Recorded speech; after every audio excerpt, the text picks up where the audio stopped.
যুক্তরাষ্ট্রের মিশিগান রাজ্যের হ্যামট্রামিক সিটির ভোট জালিয়াতির অভিযোগে দুই বাংলাদেশি কাউন্সিলম্যানের বিরুদ্ধে মামলা দায়ের হয়েছে।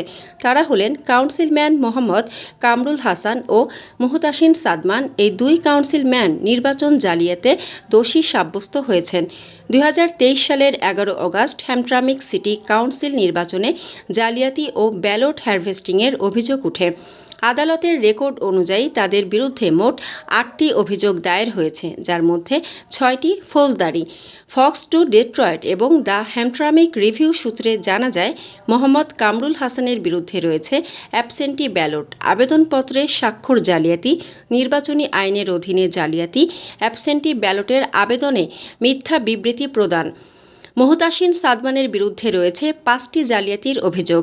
এর মধ্যে অ্যাবসেন্টি ব্যালট আবেদনপত্রে স্বাক্ষর জালিয়াতি, নির্বাচনী আইনের অধীনে জালিয়াতি, 2 জন অযোগ্য ভোটারকে ভোট দিতে সহায়তা এবং অ্যাবসেন্টি ব্যালটের আবেদনে মিথ্যা স্টেটমেন্ট প্রদান। আদালত নথি অনুযায়ী অভিযোগগুলো মন্ডো কাউন্টি ডিস্ট্রিক্ট কোর্টের রেকর্ডে রয়েছে এবং মামলাটি মন্ডো কাউন্টি প্রসিকিউটরের অফিস পরিচালনা করছে।